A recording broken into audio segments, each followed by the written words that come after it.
Hi folks, how you doing? It's James, JT at the movies, and we're back for the latest instalment of my Debriefing 007 series. I'm really sorry that there's been a bit of a delay between Moonraker and this one coming out. As I'm sure anyone who follows the channel knows, I've had a bereavement recently, and it's meant that my video output hasn't been as frequent as I would have liked it to have been. But anyway, let's crack on with a look at 1981's For Your Eyes Only.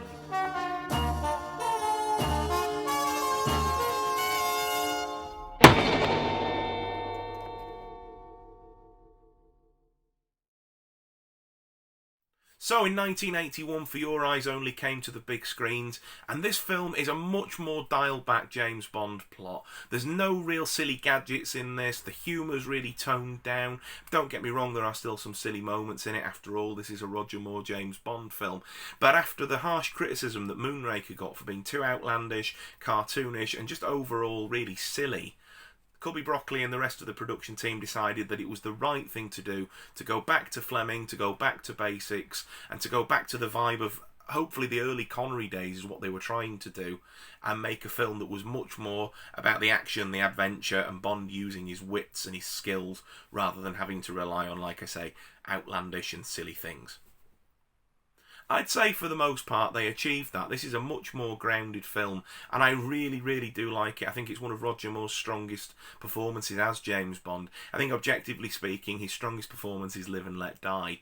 I think this could be his second strongest performance, and whilst this is not my favourite Roger Moore film, it is certainly one of them, and definitely ranked in my top 10. For anybody who hasn't seen that, I did a video ranking the James Bond series, which I will leave a link to both up above and down below, where you can see just exactly where that comes out in the top 10. This film has a few interesting tidbits about it. The pre-title sequence sees Bond mourning for Tracy at her grave, which is a nice nod to the continuity of the series, because quite often this theory called the codename theory gets thrown around, and it's basically every time the actor changes for James Bond, they're saying that the previous iteration of the character had retired or died or whatever, and that somebody else has taken up the mantle of James Bond, and that it's an assigned code name, and that's for explaining the change of appearances or characteristics or whatever. The writers have shot that down and said no, it's the same bloke, and from Dr. No right through to Die Another Day, it is one continuity, just in a floating timeline that takes place over about 20 years. So I suppose from 1962 through to View to a Kill in 1985, you see the natural progression of James Bond aging there, as obviously Connery does the first 7 or 8 years, Lazenby does his one, and then Roger Moore does the next 11-12 years, however long he's in role, and you naturally see a bloke go from his early 30s to his early 50s. Then when Dalton steps in and Brosnan takes over, the idea is that Bond has still been on those adventures. He's still the same Bond that we know and love, but maybe those adventures started in the late 70s or the early 80s rather than in the 60s, and so on and so forth. But the codename theory is, like I say, this idea that Sean Connery's Bond died, so then George Lazenby's Bond was promoted. So I really liked the fact that the producers put a nod in the film to say that Roger Moore's Bond is the same Bond as Connery, is the same Bond as George Lazenby, and here he is paying respects to Tracy. Sorry, that was a real tangent, wasn't it? I hope you found it interesting. Whilst he's paying his respects to Tracy, the priest runs in at the cemetery and alerts Bond that there's been an urgent call from work and that he needs to head off straight away. It's actually not work that have called him, it's Blofeld, although it can't be named for legal reasons. And I really do like the fact that they sort of took the whole sort of Thunderball controversy and the fact that they weren't legally allowed to use Spectre or Blofeld or elements of the novel Thunderball anymore within the series due to the rights that Kevin McClory won. They pushed their luck really to get away with just as much as they possibly could without infringing on that deal. And they have a villain that is obviously Blofeld, who's tormenting Bond and trying to kill him and usual sort of carry on. And they don't obviously call him, but he's a bald bloke in a grey suit stroking a cat. Who else is it going to be? Bond, of course, overcomes him and ends up dropping him down a chimney stack at a power plant as revenge for killing Tracy. It's a little underwhelming, but it is a fun scene, and knowing the context behind it is quite amusing as well. There's supposedly a bit of an in-joke with the line that Blofeld screams as he falls to his demise, "Mr. Bond, I'll buy you a delicatessen in stainless steel." Supposedly it's an in-joke for some sort of conversation that took place between the legal teams. I'd love to know the backstory of that, but I don't think it's something that'll ever see the light of day.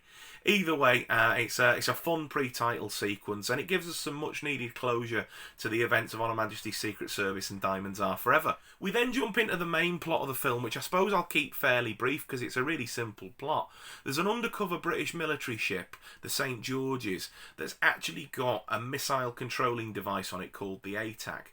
Now, they're posing as a fishing vessel, and whilst they're trawling in the Bay of Corfu in the Albanian waters, just off the coast of Corfu, they end up actually trawling in an old sea mine that blows a hole in the side of the ship, and the ship sinks. So of course the British government get word of this, and Frederick Grey, the Minister of Defence, and Chief of Staff Bill Tanner immediately charge Bond with locating the wreckage and salvaging the ATAC machine before the Soviets can get a hold of it, because of course the Soviets have heard that the ship has sunk, and whilst they've said that they won't interfere with the British investigation, they do say that if it comes on the market, or if any of their agents recover it before the British get there, that they're not going to give it back. So the time's really against Bond in this one, and he's got to get there fast.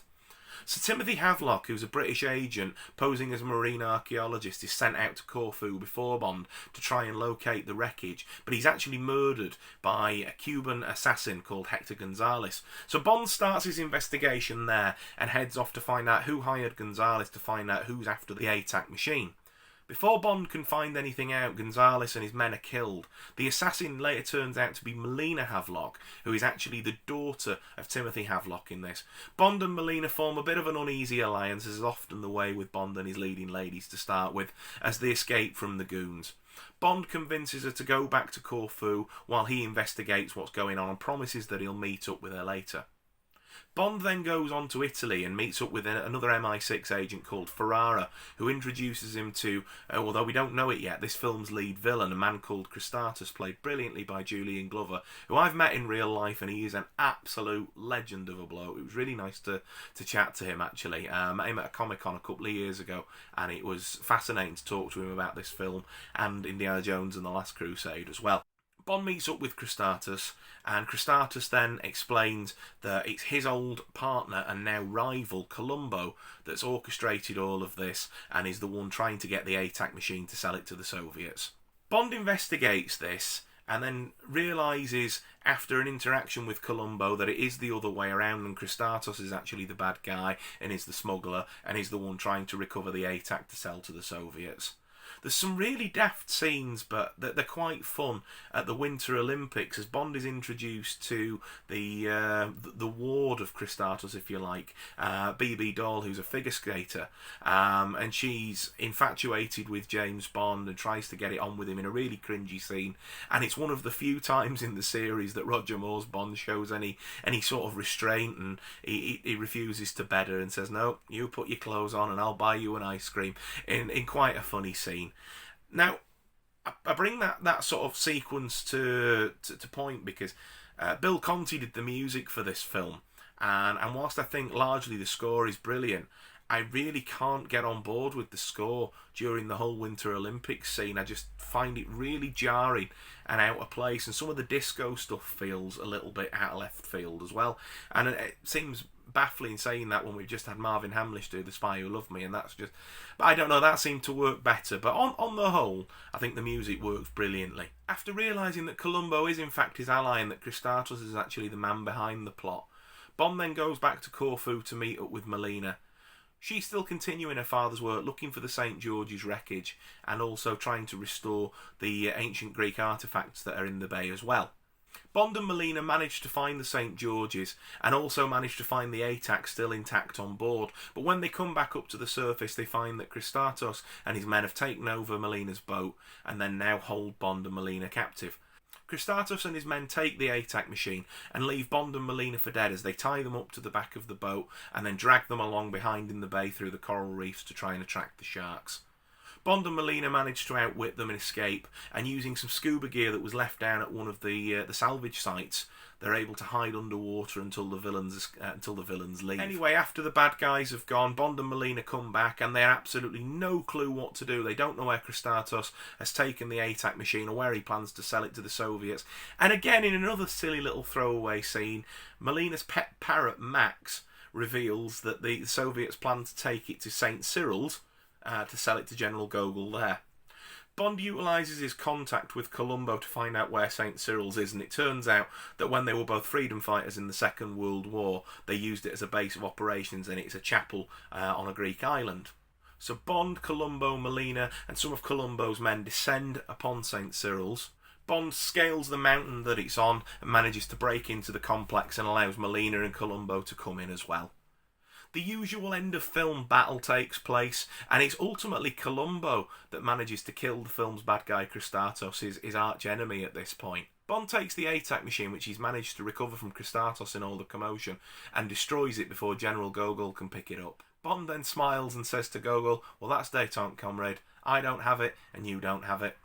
Gogol sort of smiles and shrugs and walks away, and it's one of those sort of wrapped up neatly, all's well that ends well sort of Bond plots. Doesn't need too much sort of thinking about, really. And then there's a silly little sort of throwaway coda at the end of the film, as there always seems to be with the Roger Moore films, where Bond and Melina are back on the yacht, they're relaxing, and they're about to go to bed with each other, when Bill Tanner rings through and says, "Right, Bond, we've the Prime Minister on the line to speak to you," and they get a Maggie Thatcher impersonator in, and it's stupid. But instead of Bond speaking to her, he takes the watch, which is his communication device, off and throws it away, and it ends up landing near the parrot Max. And so Max starts squawking, "Give us a kiss, give us a kiss," and then Maggie's on the other line going, "Oh, Mr. Bond, really?" And it's just like, it's just a daft ending. It's a good, fun adventure film, is this one. Played a lot more seriously than, like I said, the previous effort. And I think it works a lot better for that. Roger Moore has some brilliant moments in this film. There's a moment where he's getting rid of Locke, one of the film's sort of secondary bad guys. And Locke earlier in the film has killed Ferrara, Bond's ally. And whenever Locke kills somebody, he always leaves a calling card, which is a little dove on like a lapel pin that you'd put on your suit. And Bond sees the lapel pin and throws it into a car that Locke's in that's about to fall off a cliff. And Locke's desperately scrambling to try and get out of the car. And Bond, cold as anything, goes, "You left this with Ferrara, I believe," and then boots the car off the cliff. Now, Roger Moore famously said that he hated filming that scene and really lobbied for it not to be in the film. I think it's absolutely brilliant. One of the best scenes of the franchise, never mind the film. I just absolutely love that scene. I think that the cast are brilliant in this one. Carol Bouquet, playing Melina Havelock, the film's leading lady, is a really compelling leading lady. You really get behind her motivation for wanting to be involved in the plot, and she's really not just there to be eye candy or, sort of tagging along damsel in distress sort of character for Bond. She has stakes in the story, and I really, really like that as well. I really like the villain in Julian Glover's Kristatos. He's a bit of a sort of a bland villain in the sense of when you start comparing him to the likes of Goldfinger or Sanchez or Scaramanga or whatever, he sort of falls into the same sort of territory as Stromberg did in The Spy Who Loved Me, or maybe Largo in Thunderball sort of thing. He's there, he gets the job done, but really, is he that memorable is he going to rank top of anybody's Bond villain list? I don't think so. But actually, he's more of a real world villain. And I think in the grounded story such as this, that really, really works. You've got Topol playing Columbo, who's Bond's sort of main ally of the film. At first, they believe that they're at odds with each other, and Bond believes he's actually pursuing Columbo as the main villain of the film. But then about halfway through, it's revealed that Kristatos has done the old switcheroo, and actually he's the villain and Columbo's the good guy. He's a great aid to Bond in this film, and I really, really like the character. Unfortunately, Bernard Lee's not in this film, as I might have mentioned earlier. He passed away during the pre-production of this film, and rather than recast the character of M, they decided to go with Frederick Gray to lead the briefing and introduce the character of Bill Tanner, who in the books and in later films is a close ally of Bond's. We'd only seen him briefly before, played by a different actor in The Man with the Golden Gun.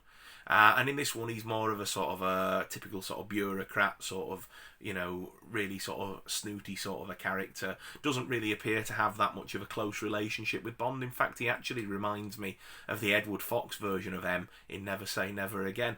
But yeah, those characters were brought in so that they didn't have to recast them as a tribute to Bernard Lee, which I thought was a nice touch. Desmond Llewellyn, of course, again in it as Q, only has a couple of brief scenes, but one of the best scenes again in the franchise. Forgive me, Father, for I have sinned. Well, that's putting it mildly. 007. Just absolutely brilliant banter between Roger Moore's Bond and Q. Lois Maxwell again in it as Miss Moneypenny, and that pretty much rounds out the cast, really. Lynn Holly Johnson's in there as BB Dahl, and Cassandra Harris, I believe she's called, who was the first wife of Pierce Brosnan, who sadly passed away, played Countess Liesel, who's actually Columbo's mistress. She unfortunately dies during the process of the film, and that also spurs Columbo on to team up with Bond, as it's at the hands of Christatus. Yeah, folks, I really like this one. It's a back-to-basics and by-the-numbers James Bond film.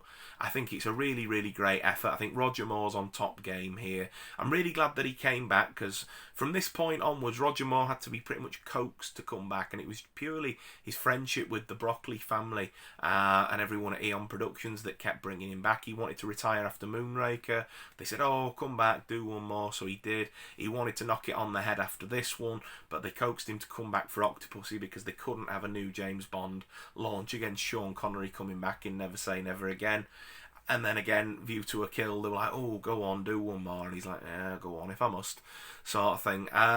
Just goes to show what a decent bloke Roger Moore is, helping his mates out, I guess. But yeah, I really, really like this film. I love the story. I love the cast of characters. I think it's great, and it's one that I come back to fairly regularly and watch. I would give this film a 7.5 out of 10.